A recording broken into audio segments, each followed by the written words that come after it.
우리 함께 묵상할 말씀은 사무엘하 23장 1절에서 8절입니다.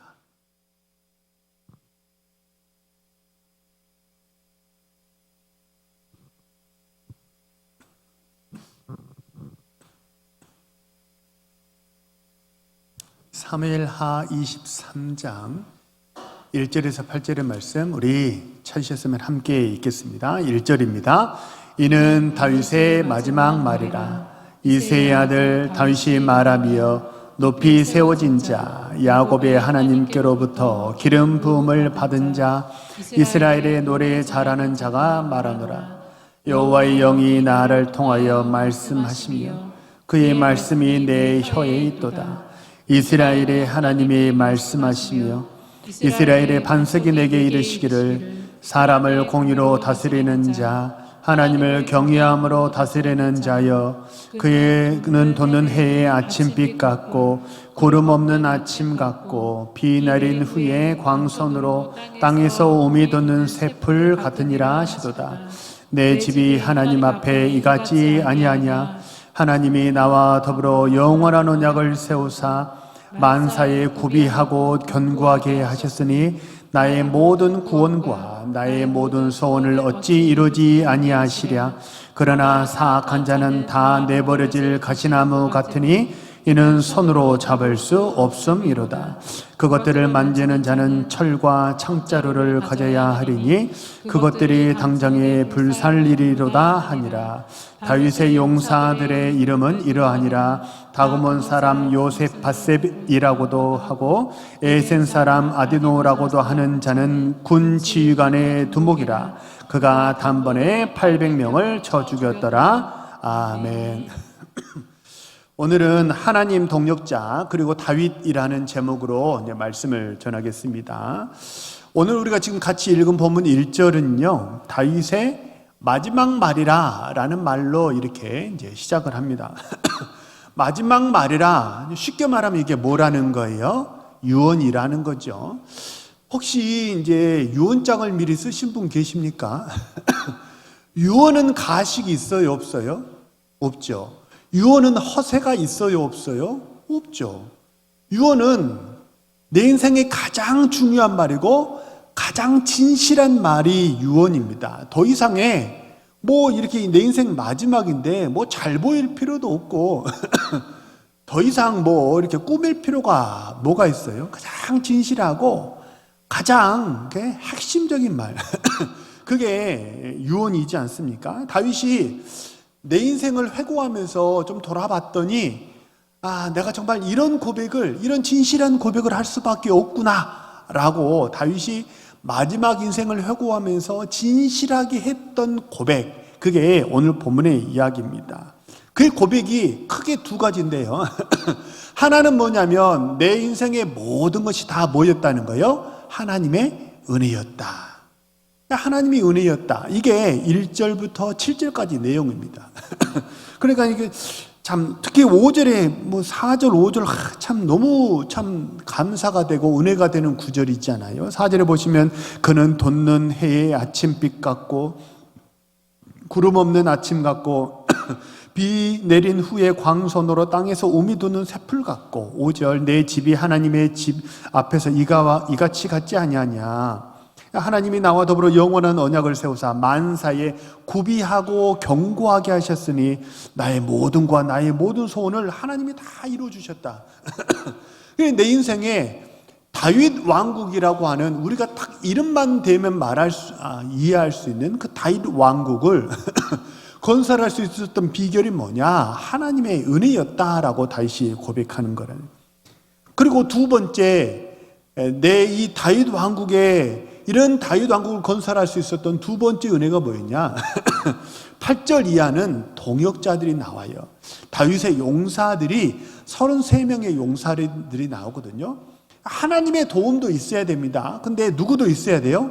이 땅에 두 발 딛고 사는 우리들에게는 동역자들도 필요합니다. 돕는 손길도 필요하고 협력하는 동역자들이 필요하고, 그죠? 내가 이 땅에 태어난 거 부모님의 은혜지요. 내가 배우고 공부하게 된 거 스승의 은혜지요. 내가 영적으로 자라게 된 거 하나님의 은혜일 뿐만 아니라 옆에 있는 동역자들이 나를 이렇게 지지대로 다 이렇게 세워주니까 내가 이렇게 든든한 그런 신앙인으로 올 한 해 보내게 되었다. 내 인생이 그런 인생이 되었다. 다윗이 그렇게 고백을 한다는 것입니다. 우리도 마찬가지입니다. 오늘이 이제 2024년에 드디어 이제 파이널입니다. 파이널. 마지막 달 첫째 날입니다. 12월 1일을 특별히 주일로 하나님께 보낼 수 있어서 너무 감사드리고 하나님께 모든 영광을 돌려드립니다. 올 한 해 우리가 참 힘들고 어려웠고 참 고난이 많았고 어려웠지만 그러나 하나님의 은혜가 있었고 옆에 있는 동역자들의 은혜가 있었기 때문에 그래서 올 한 해 우리가 복된 인생을 살게 되었는 줄로 믿습니다. 우리 시작을 하면 항상 이제 인사하잖아요. 오늘은 이제 이 소개를 한번 하고 인사를 하고 싶었어요. 옆에 사람과 우리 한번 인사하시죠. 하나님 당신을 사랑하십니다. 한 번만 더 고백하시죠. 한 번만 더 이렇게 고백하시죠. 당신이 있었기 때문에 오늘 내가 있었습니다.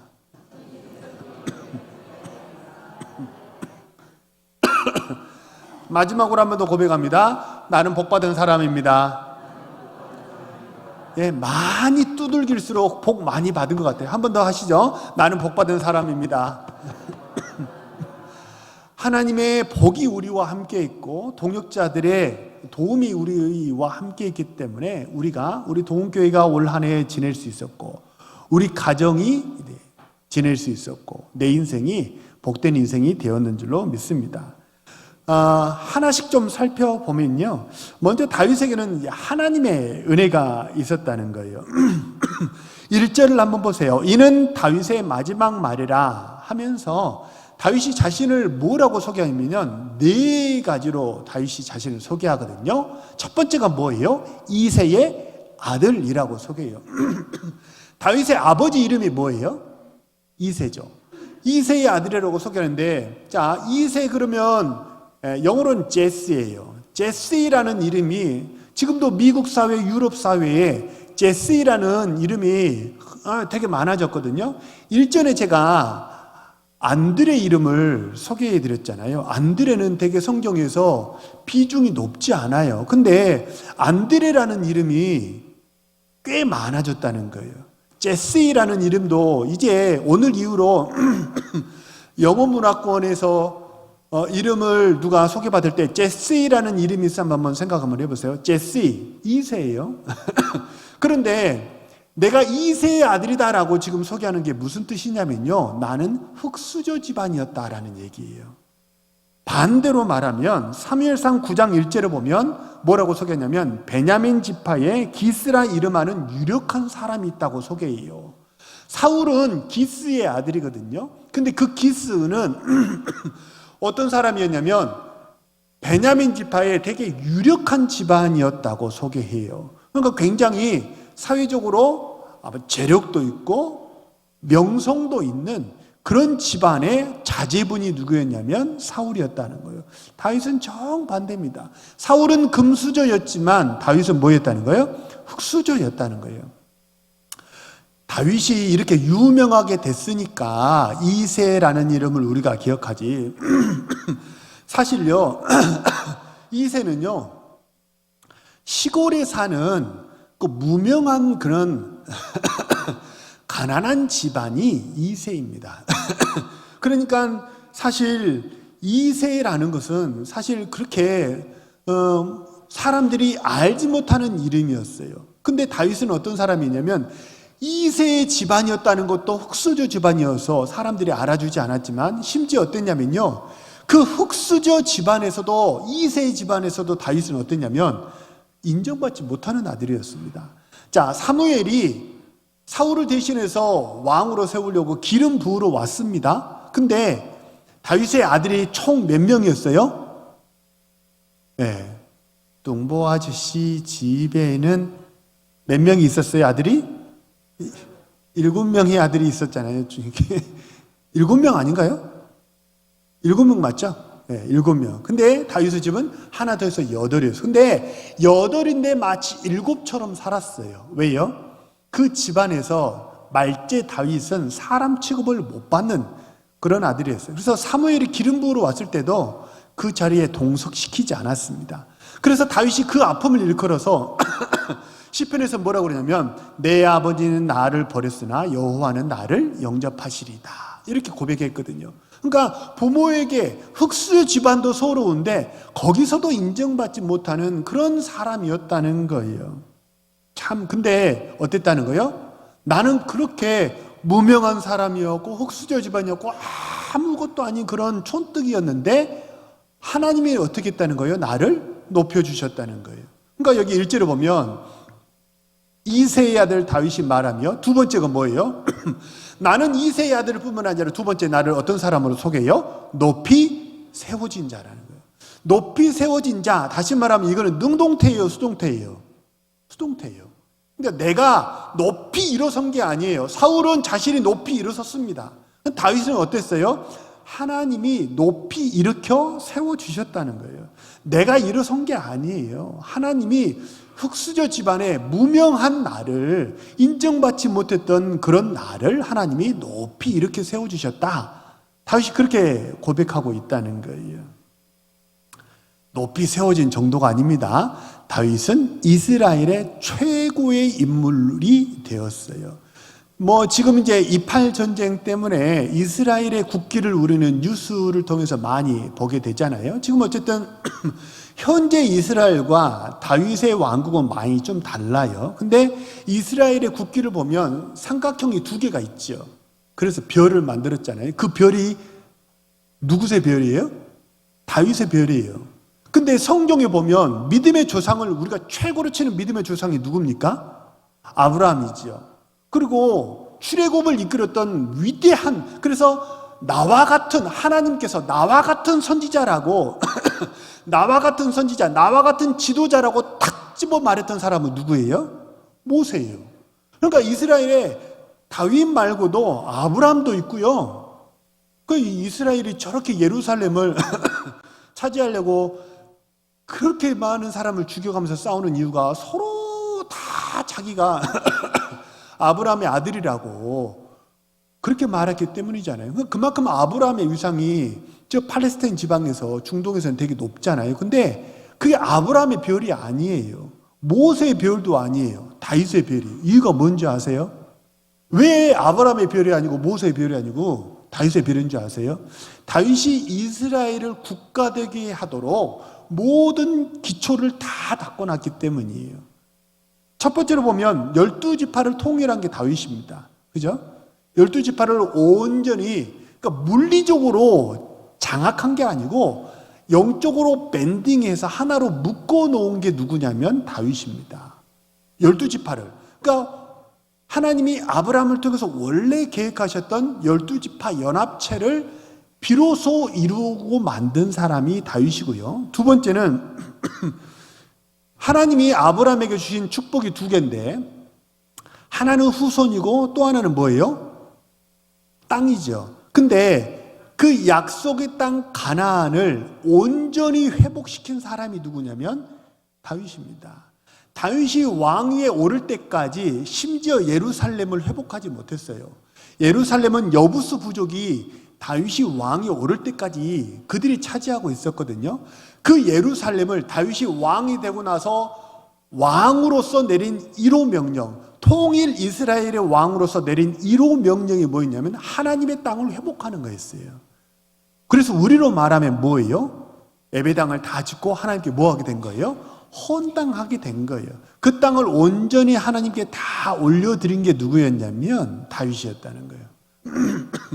세 번째, 다윗이 뭘 했냐면 이스라엘은 그래요, 성전도 중요합니다. 수도 예루살렘 회복하는 거, 거기에 성전을 짓는 것, 거기에 왕궁을 짓는 것도 중요해요. 근데 거기에 뭘 지었어요? 성전을 지었다는 거예요. 다윗이 성전을 지었다는 거예요. 아니 목사님 무슨 말씀을 하시는 거예요? 성전은 솔로몬이 지었지 다윗이 지은 게 아니잖아요. 그렇게 생각하실 수 있잖아요. 그렇지 않아요. 사실 솔로몬이 성전을 지을 수 있도록 모든 것을 다 준비한 사람이 누구예요? 다윗이에요. 그래서 사실 솔로몬이 지을 때 두루 사람을 데려다가 솔로몬 성전을 지었잖아요. 그러니까 광야의 성막은 하나님이 어떻게 지어라라고 설계도를 주셨지만 솔로몬 성전은 하나님의 설계도를 주지 않으셨어요. 왜냐하면 하나님은 짓기를 원하지 않았기 때문입니다.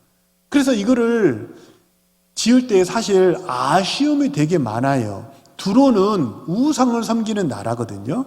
그 우상 섬기는 나라의 건축업자를 불러다가 성전을 지어서 어땠냐면 거기에 우상적인 요소들이 좀 들어가 있단 말이에요. 형상들, 높바다를 바치는 소라든지 그런 거는 좀 하나님이 싫어하시는 것들이 거기 들어가 있단 말이에요.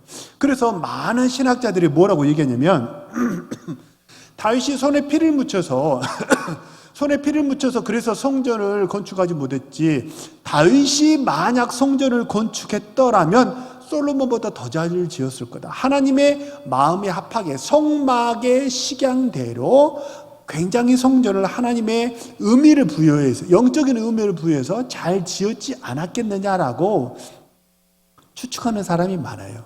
자, 다윗이 왕이 돼서 뭐 했어요? 12지파를 통일했죠. 수도 예루살렘을 회복했죠. 그리고 영적으로 가장 중요한 뭘 지었어요? 성전을 짓도록 다 준비를 했단 말이에요. 그래서 나라의 가장 중요한 기초, 영토 주권 백성, 그리고 하나님 이 모든 기초를 다 만들어 놓은 것이 누구냐면 다윗입니다. 그래서 이스라엘의 국기가 뭐예요? 아브라함의 별도 아니고 모세의 별도 아니고 다윗의 별이라는 거예요. 가문도 그렇지 않습니까? 가문이 명맥을 계속 이어오다가 어느 대에 이르러서 어느 부모가 어떤 분이 어떤 분을 만나서 가정을 이루고 가문이 어느 대에 이르러서는 굉장히 기틀이 딱 잡혀지고 영적으로 육적으로 경제적으로 관계적으로 기틀이 딱 잡혀지는 그런 세대가 있잖아요. 그 사람은 잊어버리지 못하잖아요. 그분이 계실 때 참 좋았어. 교회도 그렇습니다. 우리 교회가 지금 올해 이제 72년 됐고 내년은 73년째인데요. 교회가 영적으로 기틀이 딱 잡혀질 때 그때 함께했던 동역자들이 막 생각이 나잖아요. 그렇다는 거예요.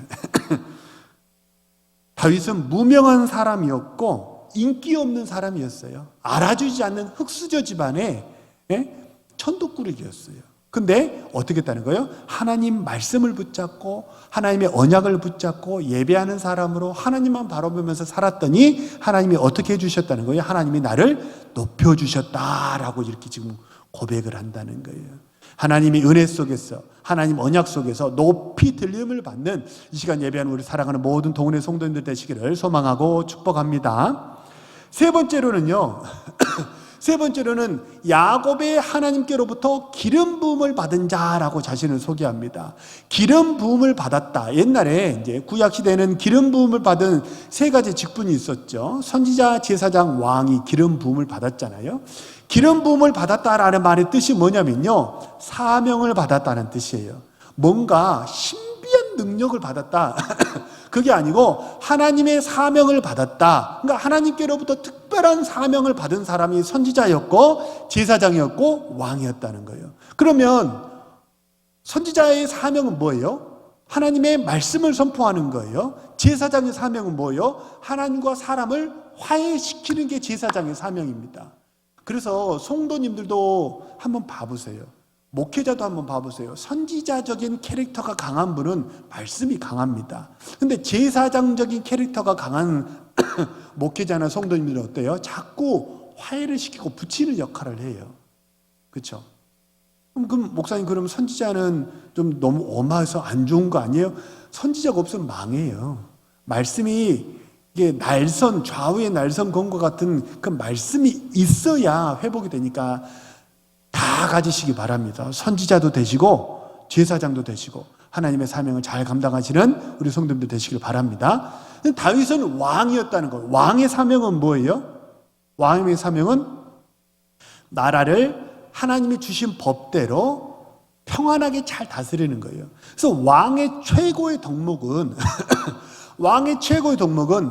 하나님의 법대로 나라를 평안하게 하는 거예요. 든든하게 세우는 거예요. 그게 왕의 최고의 덕목이라는 거예요.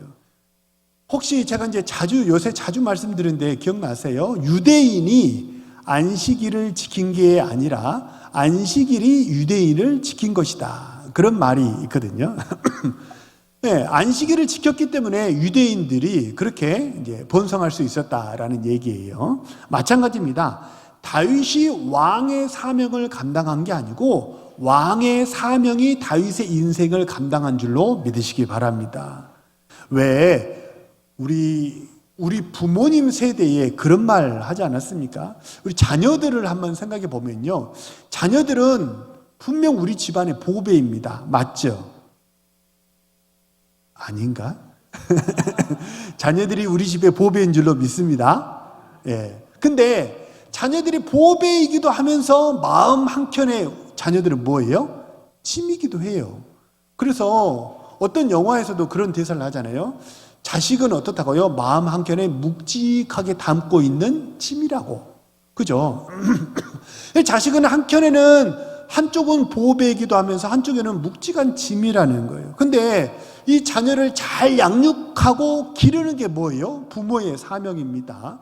이 부모의 사명을 잘 감당하려다 보니까 옛날 우리 부모님 세대의 표현에 따르면 어떻게든 이 녀석들을 먹여 살리려고 어떻게든 이 녀석들을 잘 공부시켜가지고 번듯한 어른 되게 하려고 하다 보니까 어떻게 된 거예요? 엄마 아빠가 힘을 내는 거죠. 그 힘이 나가지고 그래서 어려움도 다 이기지 않습니까? 분명 사명은 무거운 것이지만 그 사명을 감당하려다 보니까 고난도 이겨내고 넉넉히 감당하는 그런 인생을 살게 되더라는 거예요. 영적으로도 마찬가지입니다. 사울을 보세요. 사울은 왕의 사명을 저버린 사람입니다. 나라를 보살피는 거는 내팽개쳐두고 군사들 2,000명, 3,000명 모아가지고 했던 게 뭐예요? 늘 다윗을 잡아 죽이려고 쫓아다니던 그런 인생 살았던 사람이 사울이잖아요. 그러니까 사울은 왕의 사명을 저버렸던 사람입니다. 자, 내가 사명을 감당하는 게 아니라 사명이 나를 감당했다고 그랬잖아요. 사울에게 한번 적용을 해보세요. 사울은 사명을 저버렸습니다. 그러니까 어떻게 되는 거예요? 사울의 인생이 버림받는 인생이 되더라는 거예요. 다윗을 생각해 보세요. 다윗은 어땠습니까? 사명을 잘 감당했죠. 다윗이 그 무거운 왕의 짐, 왕의 사명을 잘 감당하니까 내가 이걸 어떻게든지 하나님 뜻대로 하나님이 내게 기회를 주신 거예요. 왕으로서 나라를 섬길 수 있는 기회를 주셨는데 그 사명을 잘 감당하려다 보니까 어떻게 되더라는 거예요? 다윗이 복된 인생이 되더라는 거예요.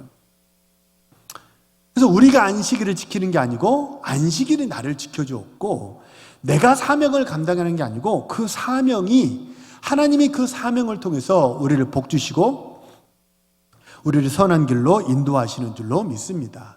바라고 소망합니다. 이 시간 예배하는 우리 모든 성도님들 부모로서의 사명, 자녀를 하나님의 사람 되게 하는 거죠. 잘 양육하는 거죠. 부모로서의 사명도 잘 감당하시고 교회에서 맡기신 직분도 잘 감당하시고 하나님의 자녀로서 맡겨주신 그 사명 잘 감당하시는 그래서 복된 인생 살아가시는 우리의 사랑하는 성도님들 되시길 소망합니다. 마지막으로 네 번째는 다윗이 자신을 뭐라고 소개하냐면 이스라엘의 노래 잘하는 자가 말하노라 그래요. 노래 잘하는 자라고 자신을 소개하는데요. 이 노래 잘하는 자라는 말은 내가 가수였다라는 뜻이 아닙니다. 가수였다는 뜻이 아니고 내가 예배자였다라는 뜻이에요. 하나님께 찬양한다라는 게 경배한다, 하나님을 칭찬한다, 예배한다 이 같은 말이거든요.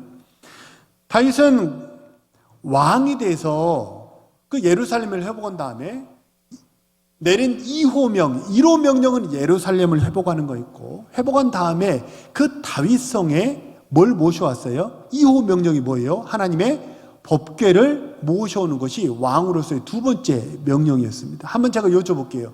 생각해 보셨어요? 왕으로서 해야 될 일이 얼마나 많아요? 백성들이 여기 다리가 없어요. 다리 좀 놔주세요. 여기 집이 너무 부족해요. 집 좀 지어주세요. 여기 좀 농사 지을 토지가 부족하니까 좀 산을 개량해가지고 농토를 좀 이렇게 확장해 주세요. 왕에게 요청하는 지방에서 상소가 얼마나 많았겠습니까? 다윗에게. 그런데 다윗이 모든 걸 팽개쳐 두고 수만 명 되는 사람을 동원해 가지고 뭘 했어요? 하나님의 법궤를 모셔오는 일을 왕으로서 내린 2호 명령으로 내렸다는 거예요. 왜 그랬을까요? 왜 다윗이 법궤를 모셔오려고 했어요?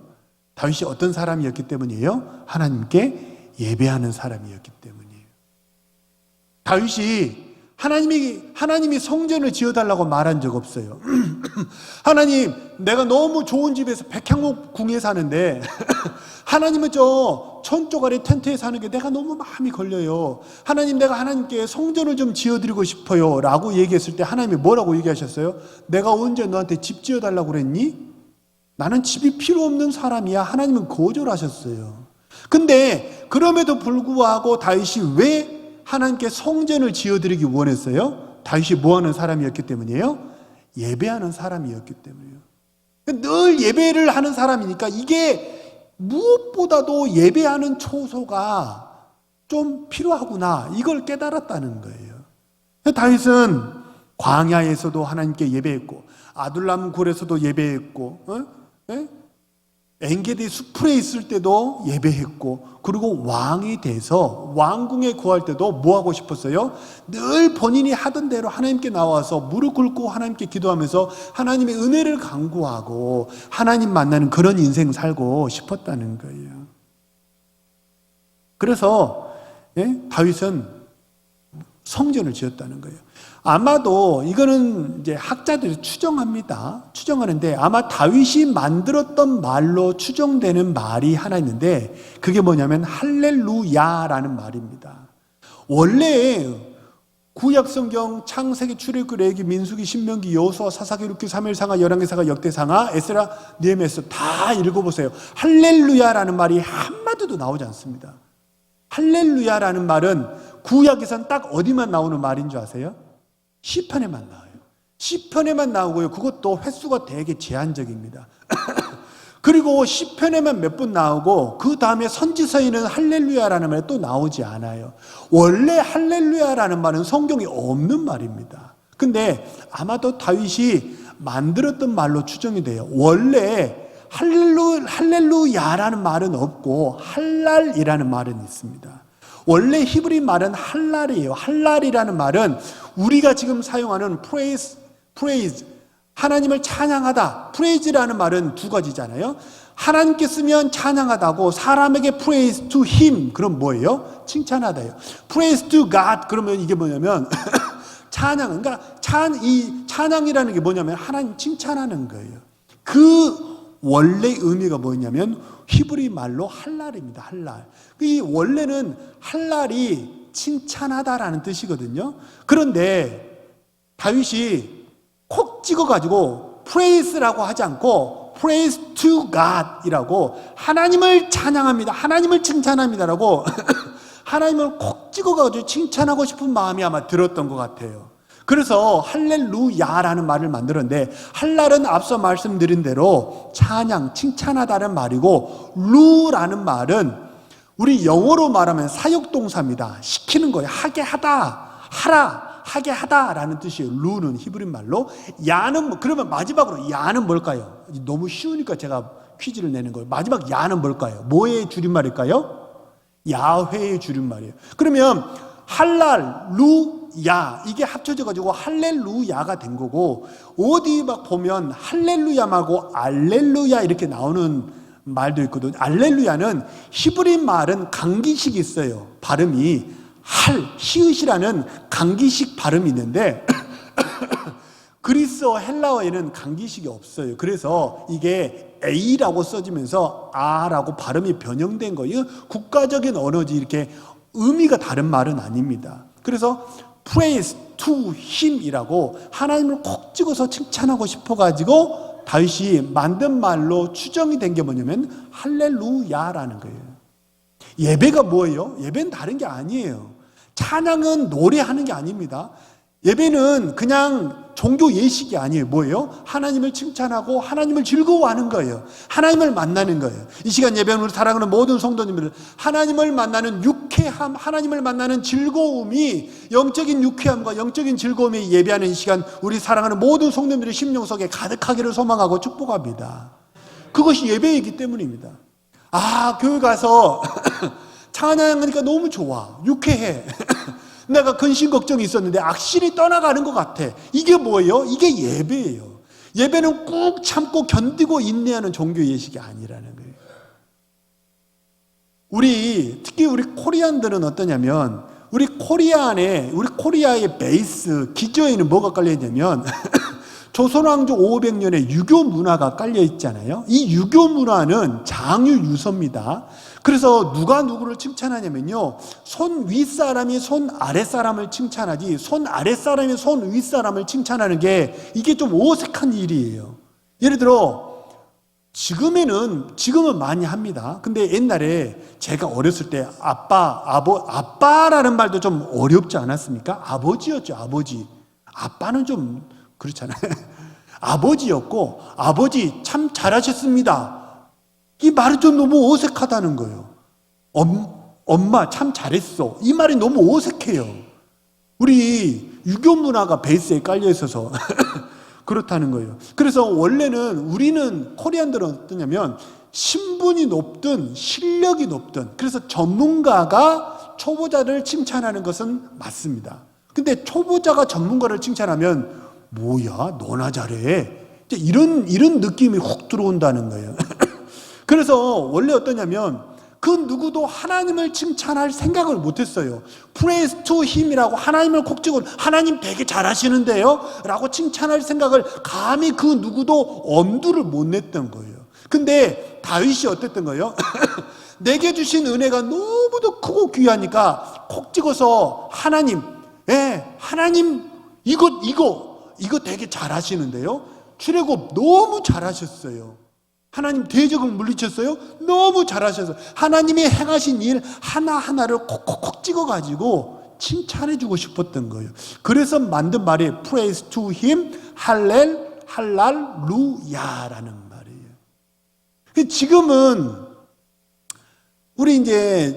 지금은 혹시 집안에 손주들 한번 보세요.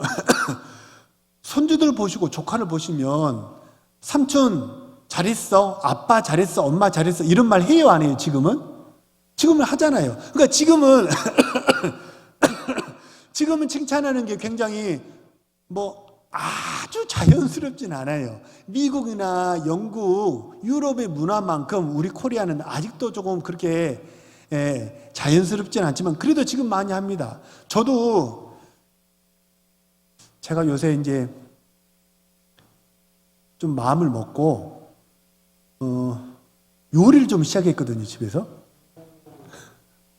원래 제가 자취할 때 자취를 오래 해가지고 제가 요리를 좀 했는데, 이렇게 목회한다고 이렇게 핑계를 하고 지금 이렇게 도마와 칼을 좀 멀리하는 그런 인생을 살았어요. 집에서 제가 어제 아침에 문득, 이제 지난번에 아이가 저녁에 잠을 자면서 가끔 우리 아이가 뭘 하냐면 내일 아침 메뉴를 주문할 때가 있어요. 내일 아침 메뉴를 우리 아이가 주문을 해요. 근데 뭐라고 그러냐면, 근데 내일 아침은 떡국이 먹고 싶다 그러는 거예요. 그래서 제가 아침에 새벽기도 끝나고 그 바쁜 시간에 제가 떡국을 끓여서 아이를 줬다는 거 아니에요? 근데 어제도 이제 떡국을 한번 끓였으니까 이게 재료가 남아있잖아요. 왜냐면 저는 지금 요새 이제 밀가루를 좀 멀리하는 인생을 살고 있거든요. 그래서 그 떡을 이제 먹는 게 부담스러운 거예요. 그래서 떡국을 산 걸, 그 아이를 끓여준 이 식자재가 요만큼 쓰고 이렇게 요만큼 남은 거예요. 그래서 어제 토요일 아침에는 대부분 저희 집은 토요일 아침은 굉장히 간단하게 먹는데, 아이한테 제가 준아, 아빠가 떡국 끓여줄까? 제가 그래서 그랬더니 아이가 말이 끝나기가 무섭게 네! 그러더라고요. 네! 그래가지고 제가 아침에 툭탁툭탁툭탁 해가지고, 지난번에는 제가 계란 지단을 했는데, 지단은 어제는 떡국은 끓여줘도 지단은 하기가 싫더라고. 그래서 이제 떡을 끓여줬는데 아이가 그걸 먹더니 아빠 참 잘했어. 아빠 잘했어. 칭찬은 누구도 춤추게 해요? 네, 칭찬은 고래도 춤추게 하고 목사도 춤추게 하고 하나님도 춤추게 하는 줄로 믿으시기를 바랍니다. 마음속에 18번이 있으세요? 하나님을 찬양하는 18번이 마음속에 있으세요? 하나 정하세요. 우리 지금 필경대에 보면 이 악보 제가 이렇게 양면으로 복사해서 이렇게 놔드렸잖아요. 우리 지지난주에 우리 강찬 목사님 모셔가지고 찬양 집회했었잖아요. 하나님을 만나면 끝난 것이다. 이 찬양 너무 좋은 찬양인 것 같아요. 그래서 이 찬양 자주 부르시면 좋겠어요. 이걸 18번으로 정하시고 하나님 만나면 끝난 거예요. 예. 찬양 너무 은혜가 되더라고. 우리 옆에 사람에게 한번 우리 옆에 계신 분들 중에 남자분들을 보시면서 이렇게 한번 축복하세요. 올 한 해 공사하시느라고 너무 수고하셨습니다. 한번 축복하시죠. 남자들에게. 우리 여자분들에게 이렇게 한번 축복하시죠. 올 한 해 주방 봉사하시고 교회 섬기시느라 수고하셨습니다.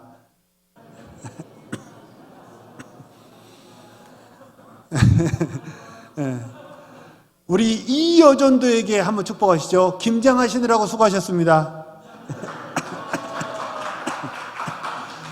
어제 교회에 김장했거든요.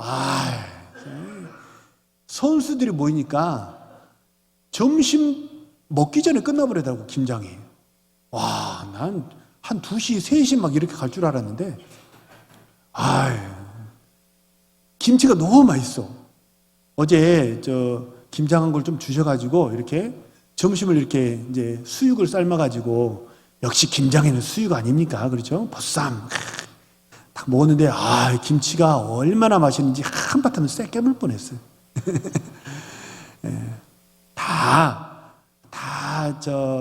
우리 성도님들 너무 수고하셨고, 다 하나님께서 우리 마음을 하나 되게 하시고 감동을 주시고 은혜를 주셨기 때문에, 그래서 우리가 올 한 해 교회를 든든하게 섬기고 또 가정을 일으켜 세우는 그런 복된 시간을 갖게 되었는 줄로 믿습니다.